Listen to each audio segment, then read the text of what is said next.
Good morning, Tampa Bay. What is going on? Hump Day edition of Channelside in the morning, live on the Channelside Sports Network. You know me, I am Danny. We're talking a lot more about Madden today. A lot more. We're also doing the giveaway, as you see right there on the bottom of our screen.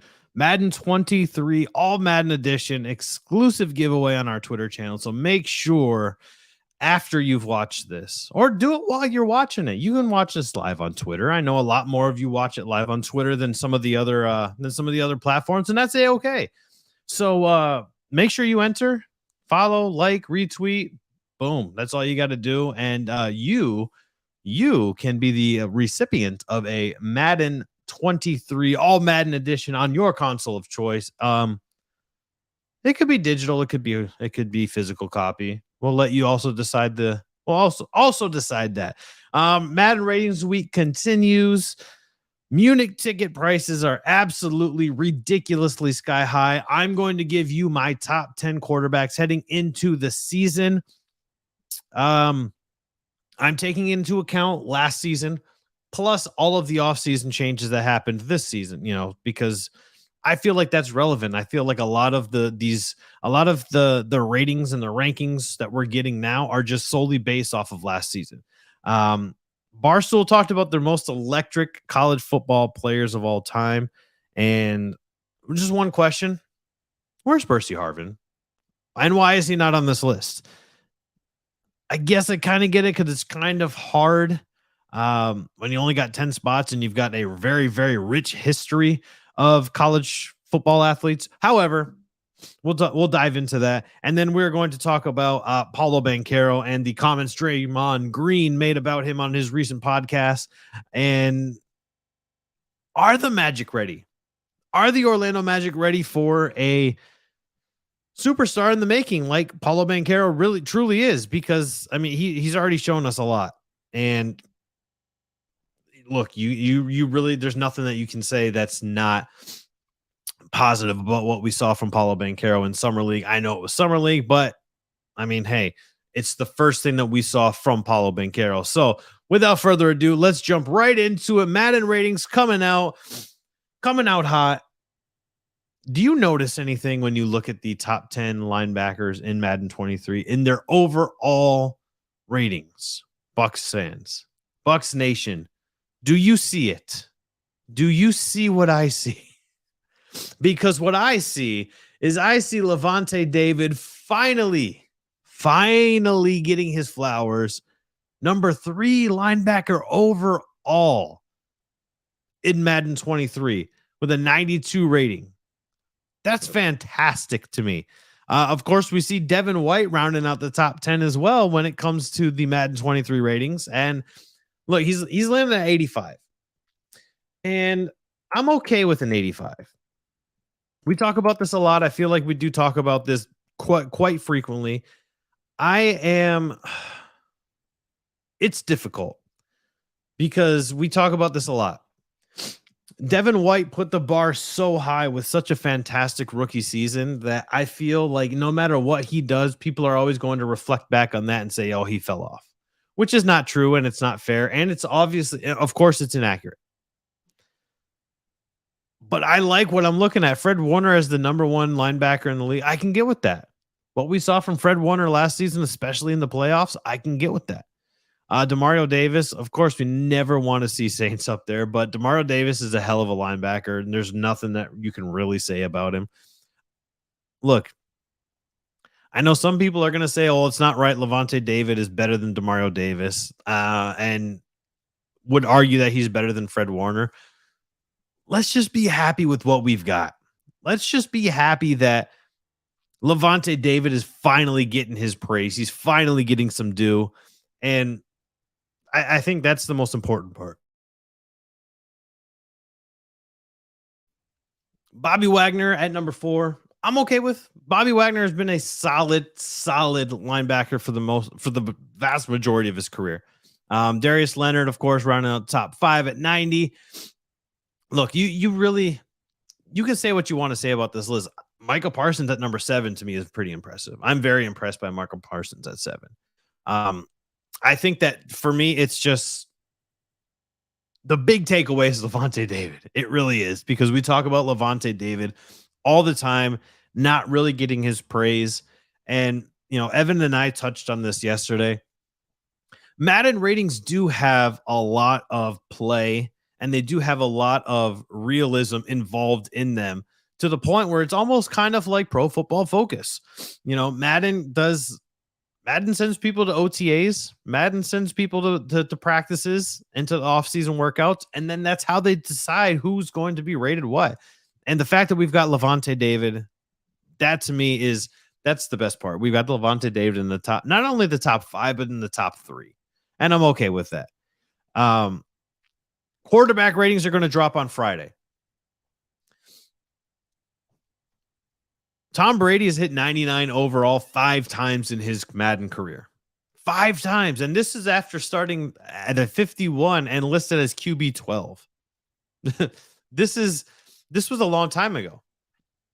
This is Tom Brady has been, Tom Brady's been in this game since there were blocks. Tom Brady's been around that long when it comes to when it comes to Madden. Will he hit 99 overall? I don't think he's going to start at 99, but I'm interested in where some other quarterbacks are going to land. Obviously, a quarterback like Lamar Jackson had a down season last year.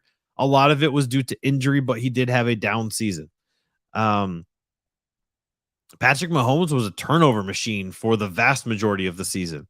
If it wasn't for the defense in Kansas City, then a lot of that Kansas City run later on in the season would have not happened if they didn't turn it on, because Patrick Mahomes was just turning the ball over like a madman.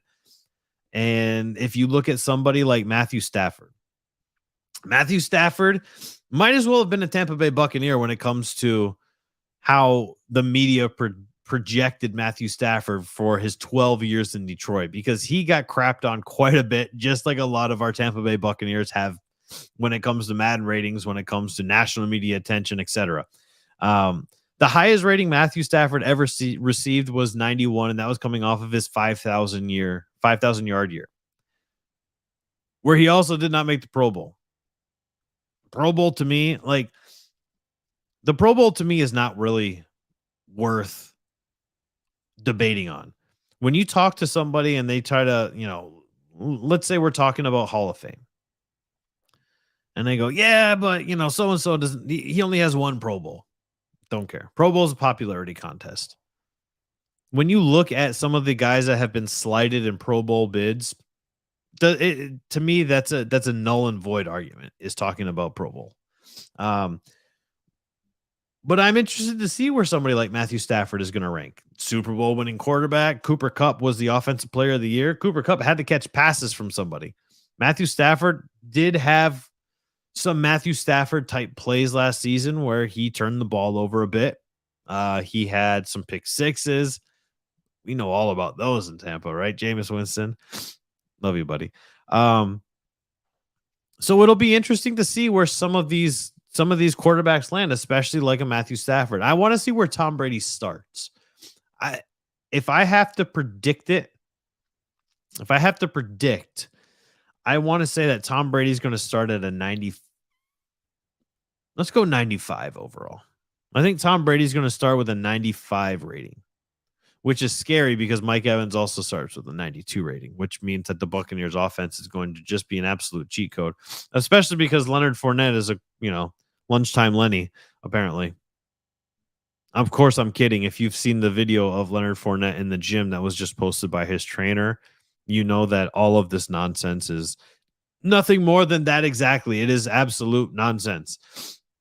As we roll around, the ticket prices came out yesterday. Reports for the ticket prices for the Seahawks and Buccaneers game in Munich got as high as in the $30,000 range, which is ridiculously high.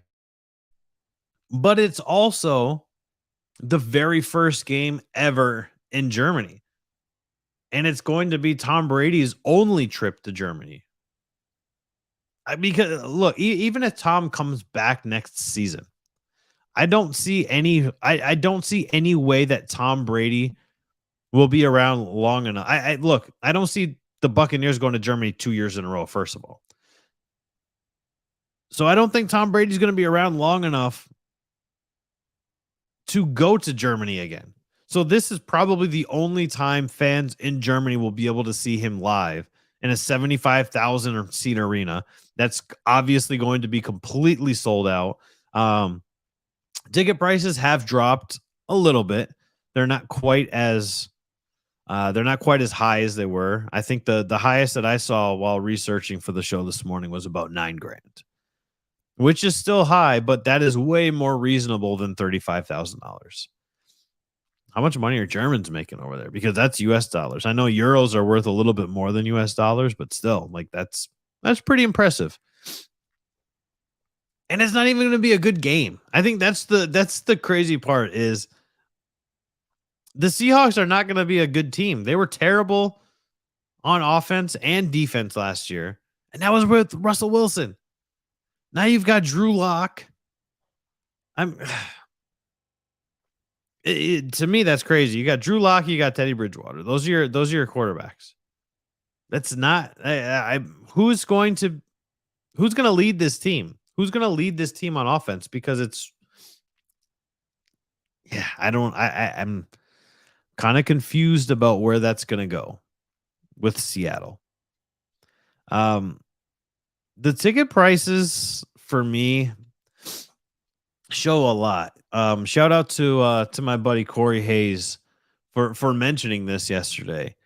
Is that the queue just to buy the tickets?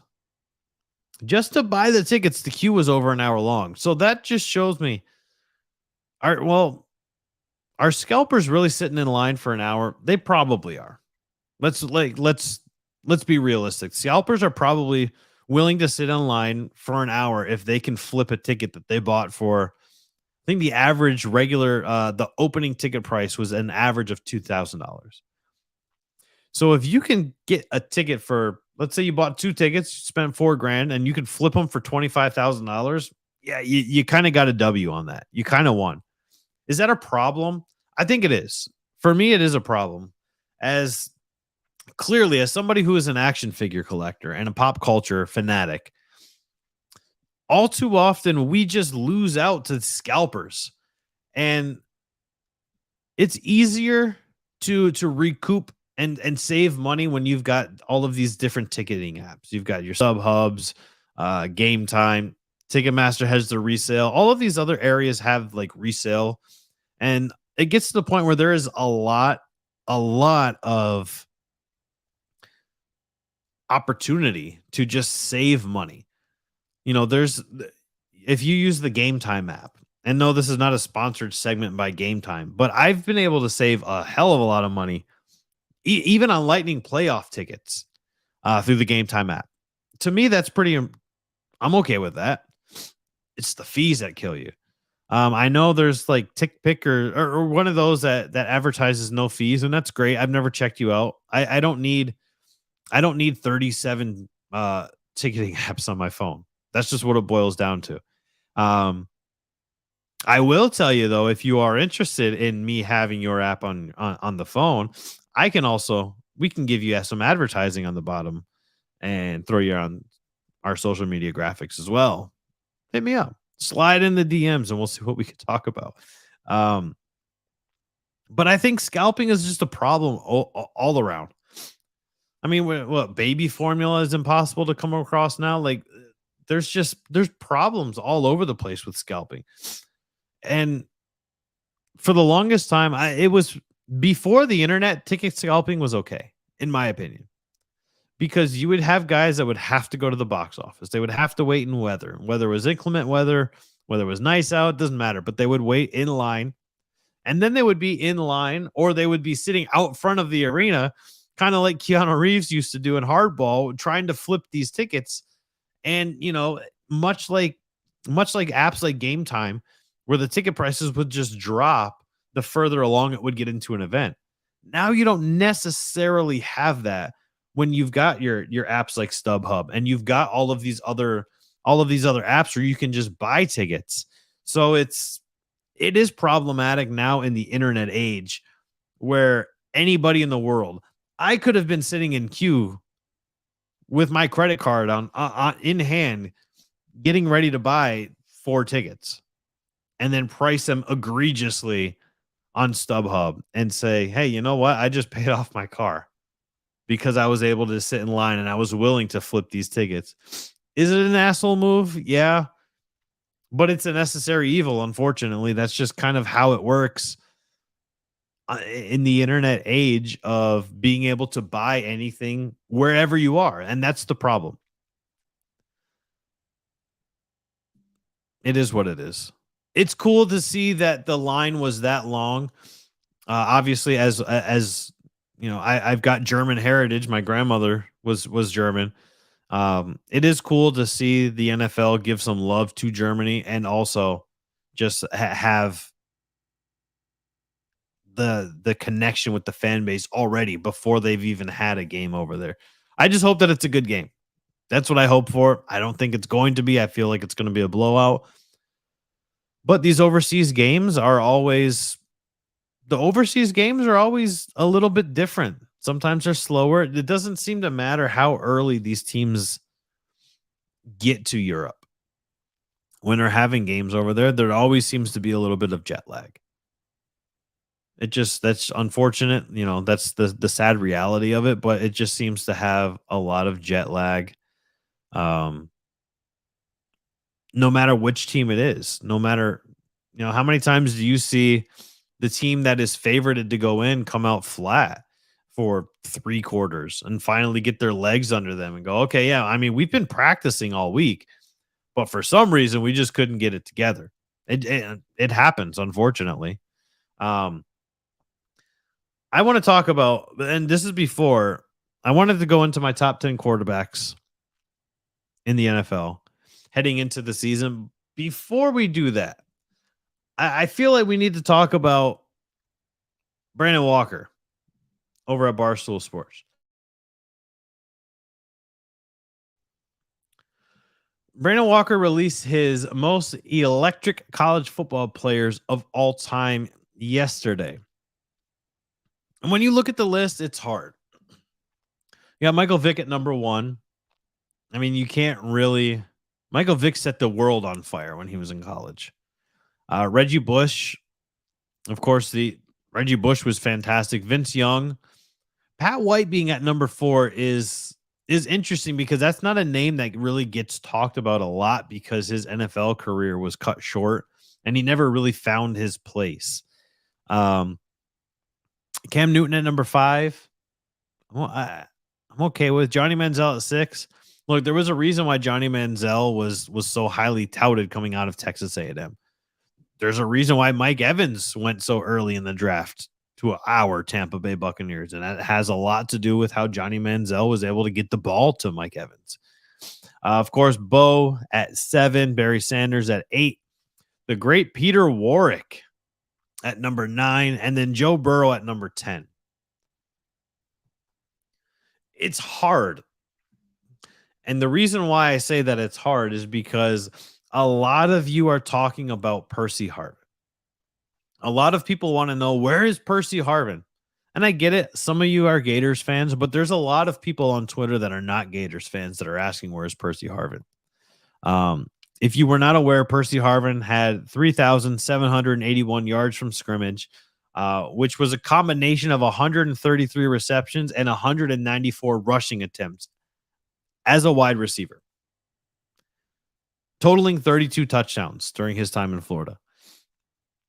Now, you know me, I'm not a Gators fan. I crap on Kyle Trask all the time, and it has nothing. I'm not a Seminole fan, so don't worry. It's not like I try to call it like I see it regardless. I grew up in Detroit. I'm a Michigan fan. But Percy Harvin not being on this list is kind of difficult. It's hard because Percy Harvin was a Deebo Samuel in college football. He ran the ball more than he received passes, he ran the ball more than he caught the ball. And that says a lot.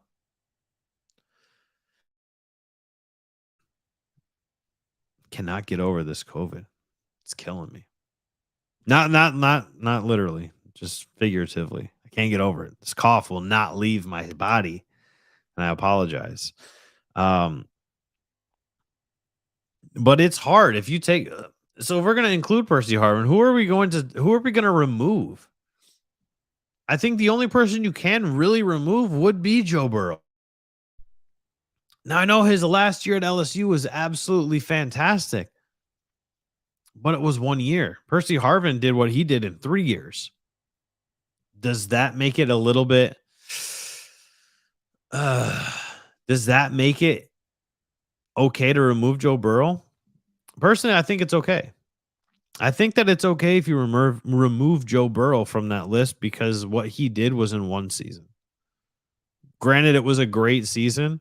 Percy Harvin did it over 3 years, and he was consistent over 3 years. How many other college football athletes were over 1,000 yards receiving and nearing 1,000 yards rushing? Not many. He really set college football on fire when he was at the University of Florida. Unfortunate that he had the migraine issue because when he was in the NFL with the Minnesota Vikings as well, Percy Harvin looked very good. I don't know. I guess I feel like removing Joe Burrow that's the only thing that you could possibly do. Sure, you can shuffle some guys around here, but I think everybody that's on this list deserves to be on this list.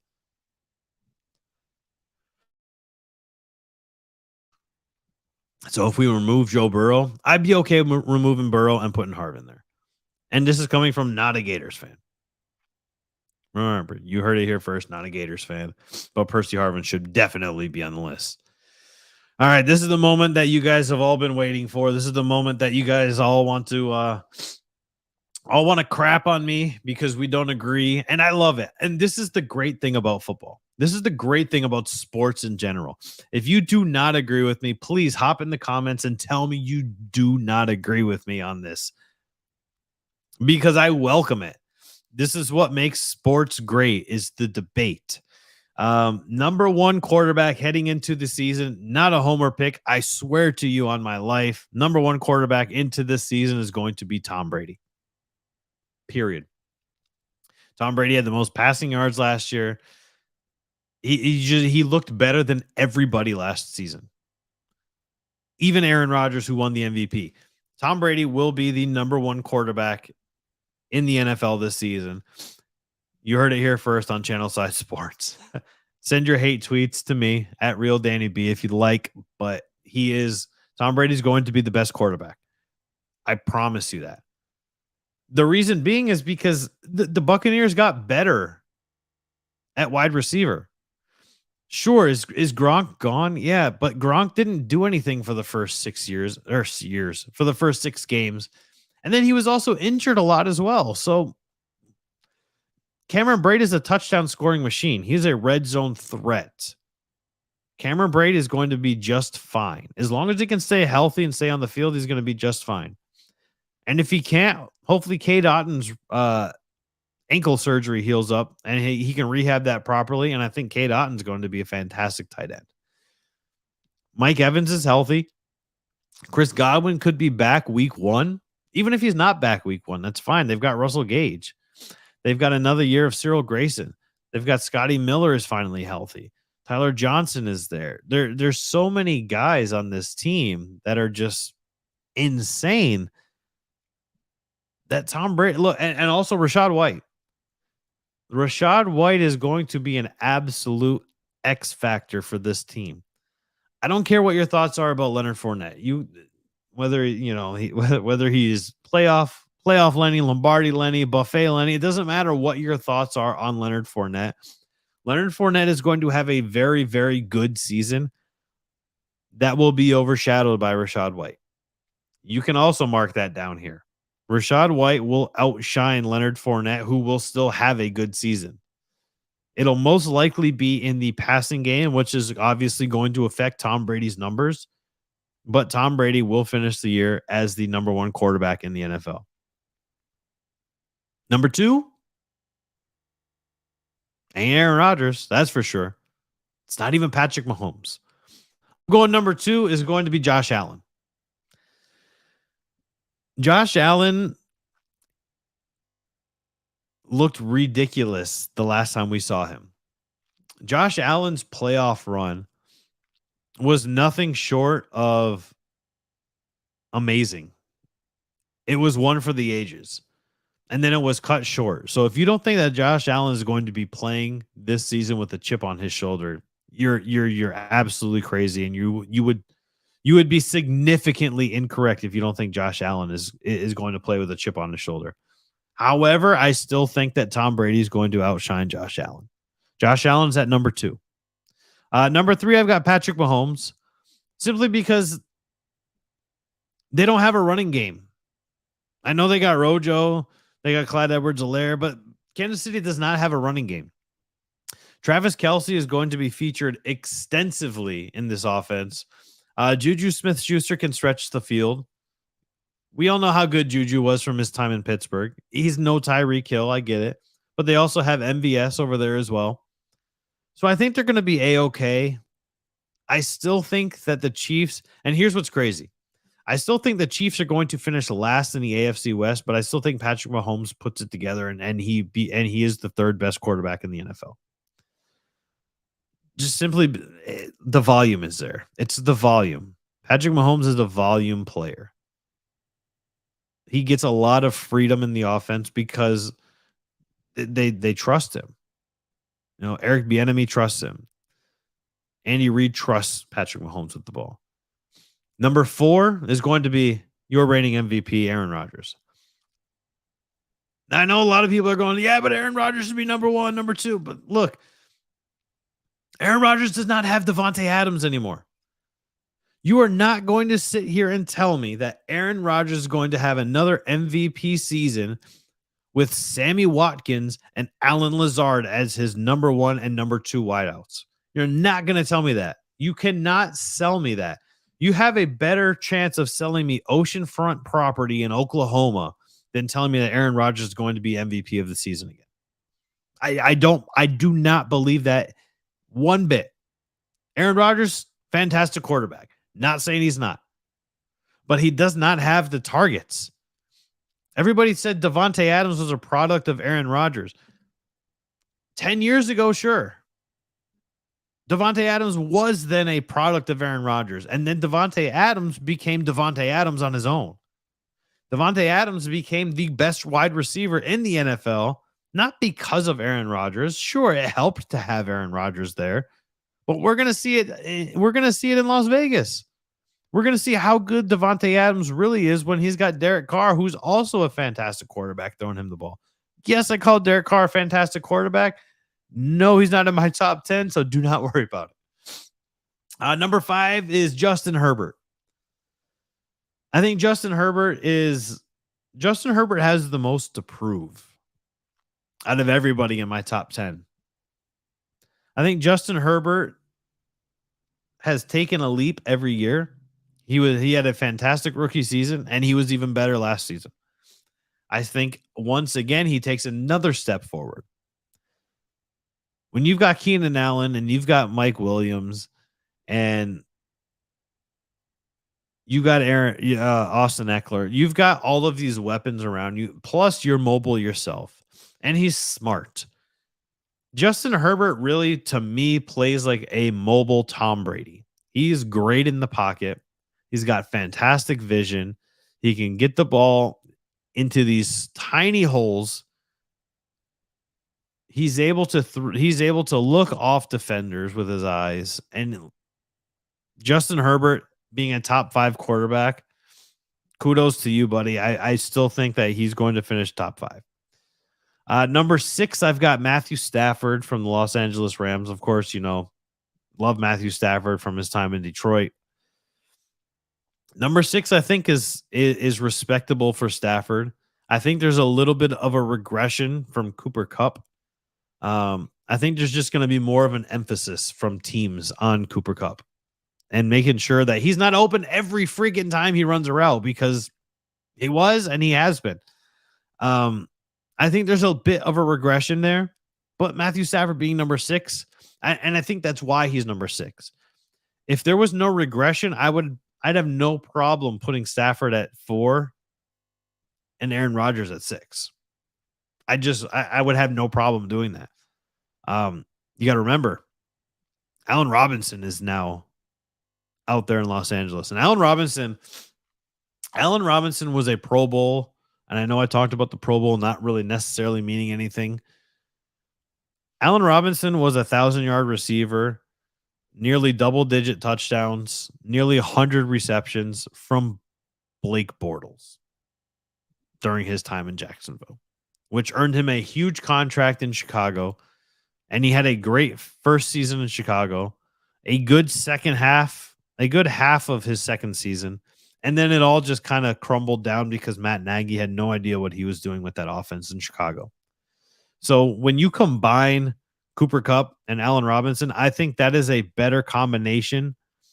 I think that's the best combination of wide receivers Matthew Stafford has ever had in his career. The issue is that Matthew Stafford does try to do too much with the ball, which is going to result in interceptions, turnovers, and pick sixes. That's why Matthew Stafford at number 6. Number 7, I've got as Joe Burrow, Swaggy Joe out in Cincy. I know they shored up the offensive line to protect Burrow a little bit more, but I feel like that is going to give him too much time. And if you combine that with them making the Super Bowl last season as a very, very young team, I think we do see another bit of regression, and this time it will be from Joe Burrow. Not going to have a terrible season. When you're finishing as a top 10 quarterback in the NFL, I think you still have a fantastic, you had a fantastic season. I think we see a little bit of regression from him. Defenses are now going to be ready for Jamar Chase. They've got a great trio of wide receivers with Chase, T. Higgins, and Tyler Boyd. But defenses are now not going to let Jamar Chase burn them for the last play of the first half nearly every game like he did last season. They're not going to allow him to burn defenders on single coverage. There's always going to be somebody over the top now, and that's going to provide closure for these defenses, and that's going to limit down Joe Burrow's passing yards. I guess we can see how effective Jamar Chase is against, double coverage in the NFL. And look, and I welcome it. As a football fan first, I welcome seeing Jamar Chase double covered and beating it. That's what I want to see. I want to see highlight plays. I want to see Mike Evans climbing the ladder and pulling in touchdowns all day. That's what we want to see as football fans. Do we want to see our favorite teams win? Of course we do. But we want to see good football at the end of the day. Russell Wilson at number 8. Russell Wilson obviously taking a leap forward. I think the Denver offense is head and shoulders better than the Seattle offense. Is Russell Wilson kind of trending downward in his career? It's possible. Russell Wilson is a quarterback that has done a lot. Sometimes he's done too much and was relied on too heavily in the Seattle offense. And I think that now with the offense of Javonte Williams and Melvin Gordon in the backfield, and then you combine that with Jerry Jeudy, with Courtland Sutton, with Tim Patrick, you've got 3 good wide receivers, a potential superstar wide receiver in the making with Jerry Jeudy. If he can stay healthy and now he's got a good quarterback throwing him the ball, I think we could see a superstar in Jerry Jeudy finally emerge. You have to remember, the Denver Broncos were heralded and titled a quarterback away from being a Super Bowl contender. They now have a quarterback. Do they have a different head coach that is not as defensive minded as their last head coach? Yes. But their offense is going to be absolutely explosive, especially if Russell Wilson still has a lot of juice in the tank. I know he had the finger problem last year. He was banged up a little bit. The offensive line in Seattle was atrocious. There was no running game. So you knew every time that he got the ball, he was going to chuck it up to Tyler Lockett deep and hope that he could come down with it. For some reason, he and DK Metcalf could not get on the same page last season. But if you're looking for Russell Wilson to bounce back, this would be your year. Finishes in the top 10 at number 8. Number 9 is going to be Dak Prescott. Yep. That guy, Dak Prescott. Dak is he's a good quarterback. That's really what it boils down to. Dallas should still be a run first team when you've got Tony Pollard and Ezekiel Elliott in the backfield.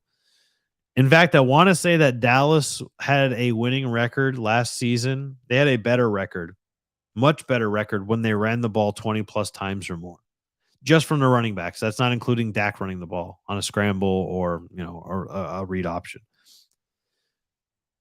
But he's just a good quarterback. CeeDee Lamb is a good wide receiver. Michael Gallup is there. Schultz is still there at tight end. Like, they've still got a good base. And a lot of times Amari Cooper was kind of lost in the shuffle anyway. So I don't think that losing Amari Cooper to Cleveland was that big of a deal. We talked about this yesterday, Evan and I did. When CeeDee Lamb first came into the NFL, his rookie season, he had a good rookie season. But I strongly believe that a lot of that was a product of Amari Cooper getting respect from defenses. I think that last season, Amari Cooper had a decent season as a product of CeeDee Lamb, because CeeDee Lamb took over that wide receiver 1 role for the Cowboys, which is why Amari Cooper became expendable with that large contract. Move over to Cleveland. Good luck. Whoever's throwing you the ball, I wish you luck, Amari, because that's a scary situation. You don't want to be in that. Rounding out the top 10, I'm throwing in our boy Lamar Jackson. I say our boy Lamar Jackson because, damn it, we want him in Tampa after Tom Brady is done. Unless Tom Brady comes back next season, then I'll be okay with not landing Lamar Jackson or Kyler Murray or any of these, young and up and coming quarterbacks. I think Lamar Jackson is he's got Rashad Bateman for the full season. He's got the number 1 tight end in the NFL in Mark Andrews. You can't argue that. You can't argue that anymore. Mark Andrews had the most receptions, most touchdowns, and most yards out of all the tight ends, including Travis Kelce.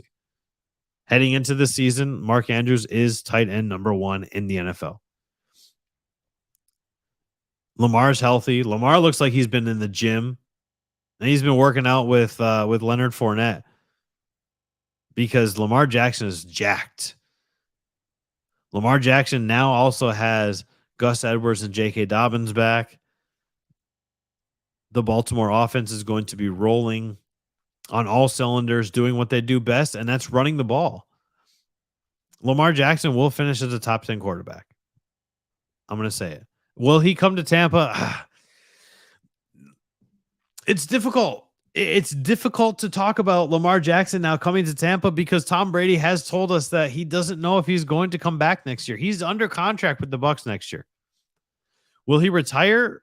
I don't know. Hopefully, at the very least, he does something to restructure the contract and lower that dead cap hit of $35 million. I know we can move things around, we can make it happen, but I would prefer to not have such a ridiculously high cap hit. If I'm being a Buccaneers fan, I like being able to do salary cap gymnastics and dissect salary caps and stuff. But yeah, that's a lot. Thank you to everybody that's tuning in. Whether it's Facebook, YouTube, Twitter, everybody's kind of all over the place. Welcome. I hope you're enjoying the show. I hope you're enjoying my top 10 quarterbacks. I hope you're not enjoying my top 10 quarterbacks as well, and you let me know about it. Because, like I said, that's the fun in sports. This is Channelside in the morning, live on the Channelside Sports Network. If you are a new person tuning into this, I appreciate you tuning in. Of course, possibly some of you are new because we are doing our Madden giveaway, the All Madden edition, on your console of choice. All you have to do is follow the Channelside Sports Network on Twitter, like that tweet, retweet that tweet. You don't got to tag anybody. I mean, hey, you could tag people if you want them to enter. The more the merrier for us. The more the merrier. But a lot of you may be tuning in because you are new to the channel. You are new to the Channelside Sports Network brand, and I welcome you. Thank you for tuning in. We sincerely appreciate it. If you enjoy what you are listening to, what you are seeing, hit the retweet button, hit the subscribe button on the YouTube. We highly appreciate it. Lots of fantastic things coming up. Channelside Sports will be bringing an unprecedented coverage for all of our sports and all of our great, beautiful community here in Tampa. As we roll along, Draymond Green. Draymond Green had a lot to say about one Paolo Banchero in his last podcast, the Draymond Green Show. And he was right. Draymond Green asked if the Orlando Magic are ready for a winner, if they are ready for a superstar in the making in Paolo Banchero. He said a lot of what Draymond Green said was true and it was accurate. And was what we saw from Paolo Banchero in Summer League indicative of what we're going to see in the regular season? I know a lot of the guys on the Summer League team are not the starters. So Paolo Banchero's not going to be playing with a lot of those guys that were on the Summer League roster. Caleb Houston will make the team. He already signed with the team. I would assume he'll come off the bench. But are the Magic ready for a winner? Paolo Banchero was taking leadership. He took the leadership role in just his very first Summer League game. He only played 2 Summer League games, and he looked great in both. But the Magic they're below the league average in terms of the average age of their roster is at 25.2. Do they know how to win yet? They won 22 games last season. That was the second worst record in the NBA. Here's for me, here's where I kind of feel differently. And this is kind of like a each side of the spectrum for me. I don't know if the Magic are ready to win, to be a winner right now. I don't know if the Magic are ready to be a playoff contending team. Are they going to be the best team in the East? No. Top 5? Probably not. Are they able to make the play-in game? I think that's a feasible reality as long as you can stay healthy. Because you've got a floor general in Paolo Banchero already. He's already a floor general. He's taken the leadership role on this young team. And that's really what you want. You want to have your superstars in their predominant leadership roles. Will Jonathan Isaac come back? Will he play good? Who knows? Jonathan Isaac is a huge question mark. He should be back. But will he be back in Jonathan Isaac form? It's too hard to tell. They've got shooting now in Orlando. They've got shooting. They can score. Banchero can move the ball. He can bring the ball up court if needed. We saw it in the Summer League, and that's the thing. We saw what he can bring to this team. We saw his floor vision. We saw his ability to move the ball. We saw his ability to use his frame. And we saw the ability to create his own shots, whether it's mid-range, whether it's on the block, whether it's a three-point shot. We saw all of it from Paolo Banchero. But Draymond Green is right. Is this team ready for Paolo Banchero? I think they're ready for him, but I don't know if they'll know how to utilize. I don't know if they know how to play around him yet. If that makes sense. However, Donovan Mitchell to Orlando is picking up steam. Is it going to happen? It's very difficult to tell if Donovan Mitchell to Orlando is going to happen or not. But it's a possibility. If that happens, the Orlando Magic will very easily make the playoffs. Because Donovan Mitchell, who's played with a less offensive a less offensive version of Paulo Banchero with Rudy Gobert, and Rudy Gobert looked very good, and he took an entire king's ransom when he got traded to Minnesota. I think Banchero can be Rudy Gobert, a better version of him. Maybe not necessarily on defense, but he's going leaps and bounds better than Rudy Gobert did on offense. So the Magic can somehow get Donovan Mitchell. And you know what? Give away 3 picks, give away Jonathan Isaac, give away Wendell, give away Wendell. Look, figure out a way to get Donovan Mitchell in Orlando. You want to now pair Donovan Mitchell, who is still young, pair him with Paolo Banchero.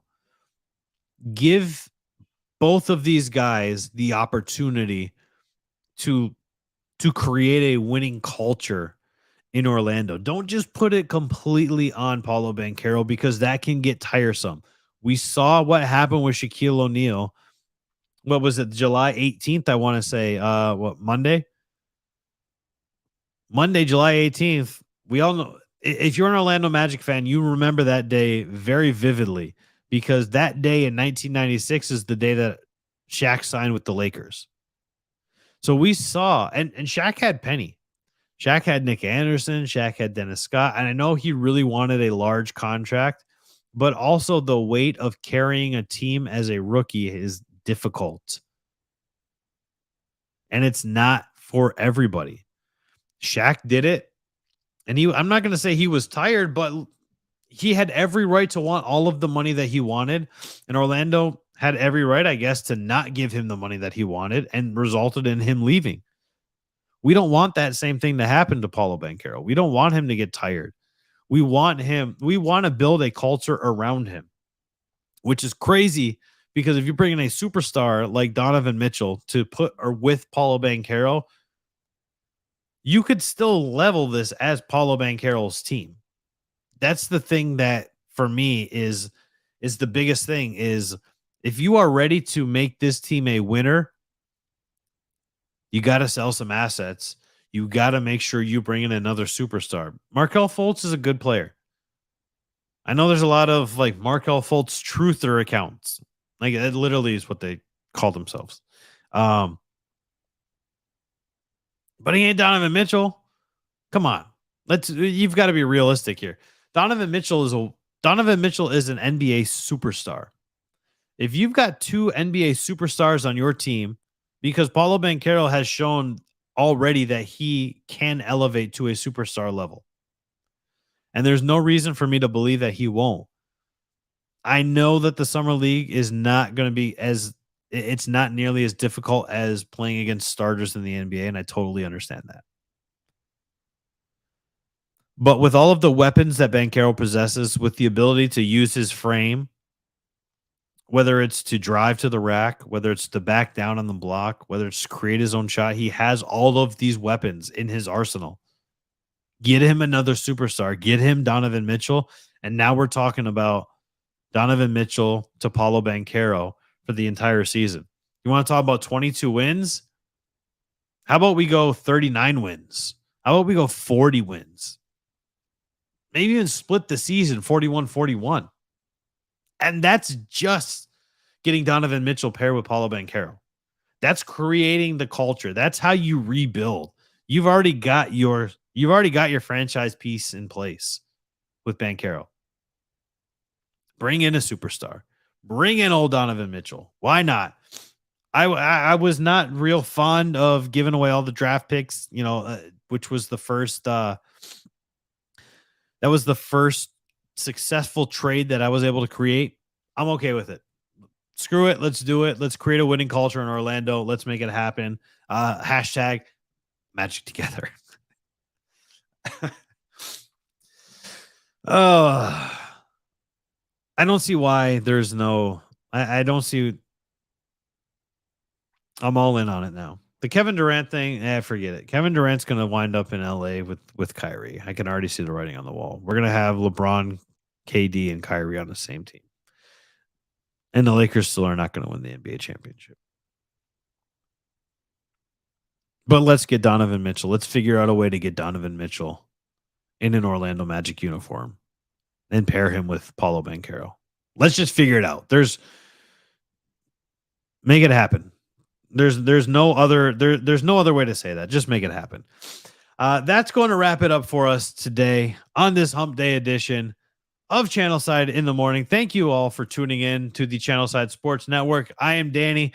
If you are new, once again, if you are new to watching these, to tuning into we do this live every day, Monday through Friday, 8 a.m. to 9 a.m. Nobody else does that. Nobody else is going to do that. Nobody else is going to do the things that Channelside Sports is going to do. So join the movement and follow us on all of the social media platforms. Search for the Channelside Sports Network. If you're on YouTube, thank you for being on YouTube. Hit the subscribe button, hit the bell notification, tag a friend, share some stuff out. We are Tampa. This is the sports network for Tampa Bay, a city built on champions, deserves the best. And this, my friends, will be the best that you can have. I thank you all for tuning in. I am Danny. This is Channelside in the Morning live on the Channelside Sports Network.